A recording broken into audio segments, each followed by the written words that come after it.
Barnaby Rudge by Charles Dickens. Chapter 72. The Black Lion was so far off, and occupied such a length of time in the getting at, that notwithstanding the strong presumptive evidence she had about her of the late events being real and of actual occurrence, Dolly could not divest herself of the belief that she must be in a dream which was lasting all night. Nor was she quite certain that she saw and heard with her own proper senses, even when the coach in the fullness of time stopped at the Black Lion, and the host of that tavern approached in a gush of cheerful light to help them dismount and give them hearty welcome. There, too, at the coach door, one on one side, one upon the other, were already Edward Chester and Joe Willett, who must have followed in another coach.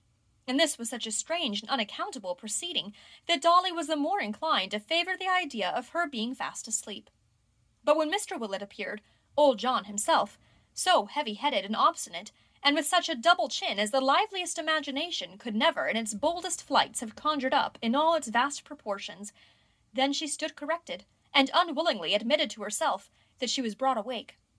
And Joe had lost an arm, that well-made, handsome, gallant fellow. As Dolly glanced towards him and thought of the pain he must have suffered, and the far-off places in which he had been wandering, and wondered who had been his nurse, and hoped that whoever it was, she had been as kind and gentle and considerate as she would have been, the tears came rising to her bright eyes, one by one, little by little, until she could keep them back no longer, and so before them all wept bitterly. "We are all safe now, Dolly," said her father kindly. "We shall not be separated any more. Cheer up, my love, cheer up." The locksmith's wife knew better perhaps than he what ailed her daughter, but Mrs. Varden, being quite an altered woman, for the riots had done that good, added her word to his, and comforted her with similar representations. "Mayhap," said Mr. Willett, senior, looking round upon the company, "she's hungry. That's what it is, depend upon it. I am myself." The Black Lion, who, like old John, had been waiting supper past all reasonable and conscionable hours, hailed this as a philosophical discovery of the profoundest and most penetrating kind, and the table being already spread, they sat down to supper straightway. The conversation was not of the liveliest nature, nor were the appetites of some among them very keen, but, in both these respects, old John more than atoned for any deficiency on the part of the rest, and very much distinguished himself.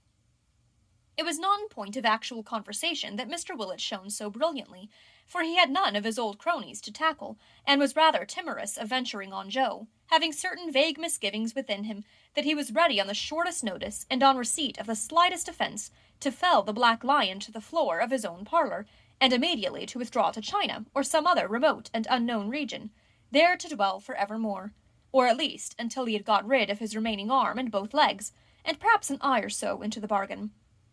It was with a peculiar kind of pantomime that Mr. Willett filled up every pause, and in this he was considered by the Black Lion, who had been his familiar for some years, quite to surpass and go beyond himself, and outrun the expectations of his most admiring friends. The subject that worked in Mr. Willett's mind, and occasioned these demonstrations, was no other than his son's bodily disfigurement, which he had never yet got himself thoroughly to believe or comprehend.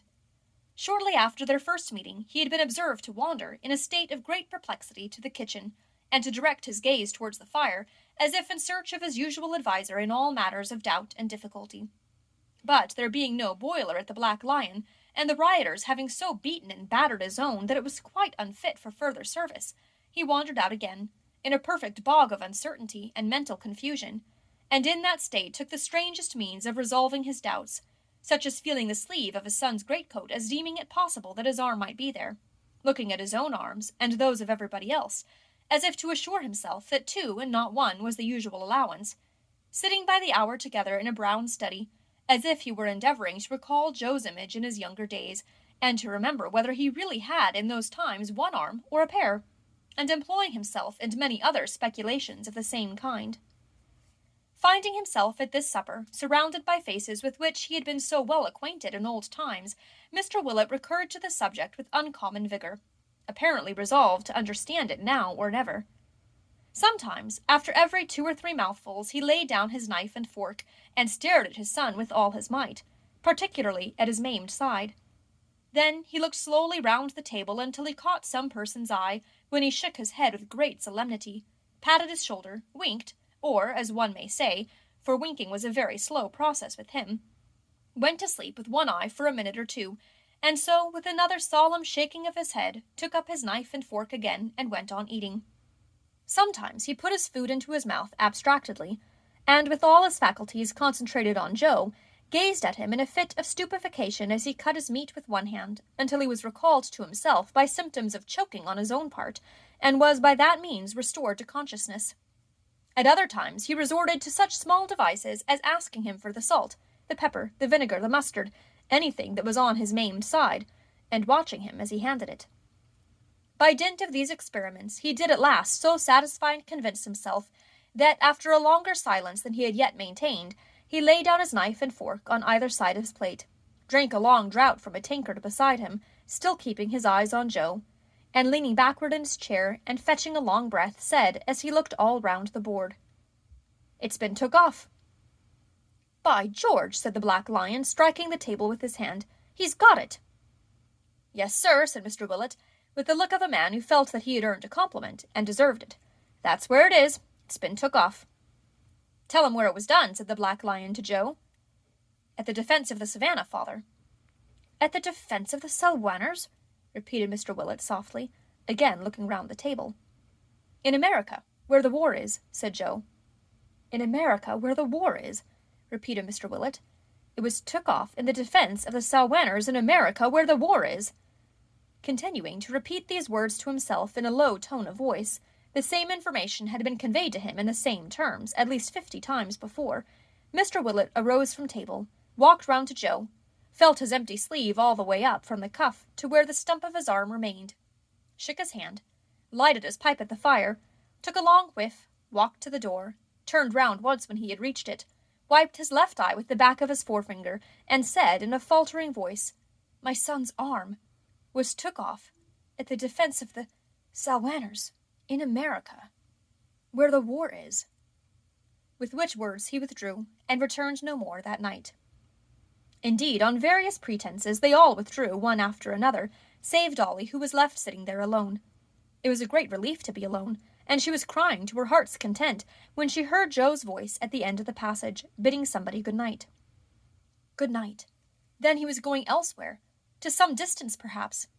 To what kind of home could he be going now that it was so late? She heard him walk along the passage and past the door, but there was a hesitation in his footsteps. He turned back. Dolly's heart beat high. He looked in. "Good night." He didn't say Dolly, but there was comfort in his not saying Miss Varden. "Good night," sobbed Dolly. "I'm sorry you take on so much, for what is past and gone," said Joe kindly. "Don't. I can't bear to see you do it. Think of it no longer. You are safe and happy now." Dolly cried the more. "You must have suffered very much within these few days, and yet you're not changed, unless it's for the better. They said you were, but I don't see it. You were always very beautiful," said Joe, "but you are more beautiful than ever now. You are indeed. There can be no harm in my saying so, for you must know it. You are told so very often, I am sure." As a general principle, Dolly did know it, and was told so very often, but the coachmaker had turned out years ago to be a special donkey, and whether she had been afraid of making similar discoveries in others, or had grown by dint of long custom to be careless of compliments generally, certain it is that although she cried so much, she was better pleased to be told so now than ever she had been in all her life. "I shall bless your name," sobbed the locksmith's little daughter, "as long as I live. I shall never hear it spoken without feeling as if my heart would burst. I shall remember it in my prayers every night and morning till I die." "Will you?" said Joe eagerly. "Will you indeed? It makes me very glad and proud to hear you say so." Dolly still sobbed and held her handkerchief to her eyes. Joe still stood, looking at her. "Your voice," said Joe, "brings up old times so pleasantly that for the moment I feel as if that night— there can be no harm in talking of that night now— had come back, and nothing had happened in the meantime. I feel as if I hadn't suffered any hardships, but had knocked down poor Tom Cobb only yesterday, and had come to see you with my bundle on my shoulder before running away. You remember?" Remember? But she said nothing. She raised her eyes for an instant. It was but a glance, a little tearful, timid glance. It kept Joe silent, though, for a long time. "Well," he said stoutly, "it was to be otherwise, and was. I have been abroad, fighting all the summer, and frozen up all the winter ever since. I've come back as poor in purse as I went, and crippled for life besides. But, Dolly, I would rather have lost this other arm. I would rather have lost my head than have come back to find you dead, or anything but what I always pictured you to myself, and what I always hoped and wished to find you. Thank God for all. Oh, how much and how keenly the little coquette of 5 years ago felt now. She had found her heart at last. Never having known its worth till now, she had never known the worth of his. How priceless it appeared. I did hope once, said Joe in his homely way, that I might come back a rich man and marry you. But I was a boy then, and have long known better than that. I am a poor, maimed, discharged soldier, and must be content to rub through life as I can. I can't say even now that I shall be glad to see you married, Dolly, but I am glad, yes, I am, and glad to think I can say so, to know that you are admired and courted, and can pick and choose for a happy life. It's a comfort to me to know that you'll talk to your husband about me, and I hope the time will come when I may be able to like him, and to shake hands with him, and to come and see you as a poor friend who knew you when you were a girl. God bless you. His hand did tremble, but for all that he took it away again and left her.